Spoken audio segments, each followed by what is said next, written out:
Hi, this is Alex from phpacademy.org, and this is a PHP video tutorial for the new Boston. Now, if you're just getting started with PHP and want to start developing, you're going to need somewhere to test your code. Now, you may have already purchased paid hosting and you may be able to upload PHP files. Check with your host to see if they allow PHP extensions. 99% of paid and free hosting will allow you to run PHP on the server. It's pretty much a must in most cases for most hosting companies. So what happens if we want to test everything locally on our local computer? It's fair enough us creating a PHP file and uploading it to a server, but we want to quickly develop. We want to develop quickly and easily on our local machine. So what we can do is we can essentially turn our computer into a web server.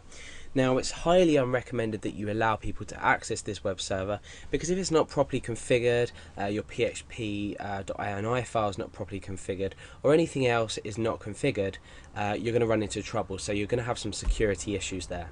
So bear in mind that everything I'm showing you is to set up you're opening another port on your computer. So you're opening up port 80 on your computer, which is going to allow people to access everything that you put into your htdocs folder. Now, if you don't know what I'm talking about, that's fine. I'm going to go ahead and explain to you what you should do in order to create or install this mini web server onto your computer.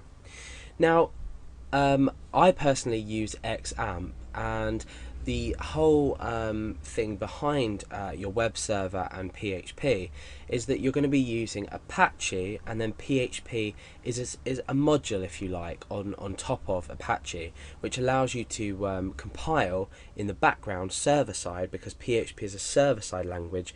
It allows you to compile PHP files and run them and display the contents of your actions in the browser. So basically you need something like XAMPP or something like WAMP. I'm showing you WAMP simply because you know, if you're having problems with XAMPP or for any reason you want to use WAMP, but I'm just going to show you that to tell you that it is available. However, I'm going to be dealing with XAMPP and XAMPP default directories, things like that.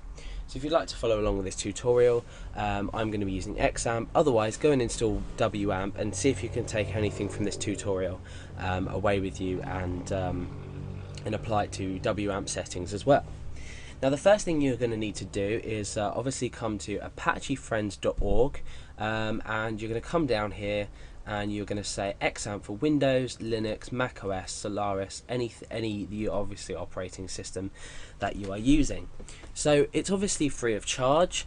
We've got little screenshots here, and easy installation, deinstallation, etc, etc, etc. So you can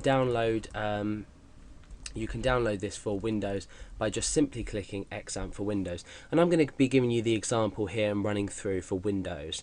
So I'm not going to be using Linux, Mac OS or Solaris. I'm going to be using Windows in this case. So once you've clicked the file or click this link, you're going to come down and you're going to say download XAMPP here. So the installation here says method A, installation with the installer or without the installer. We're going to choose XAMPP here, and what that's going to do is we can click on installer. So I'd highly recommend you install it with the installer. We're going to click that and it's going to download, so pretty simple stuff. You're going to open this installation file once it's downloaded. So obviously it's hosted with SourceForge. So you're going to save this file. You're going to wait till that's downloaded. It's 63.2 megabytes as it stands for this version.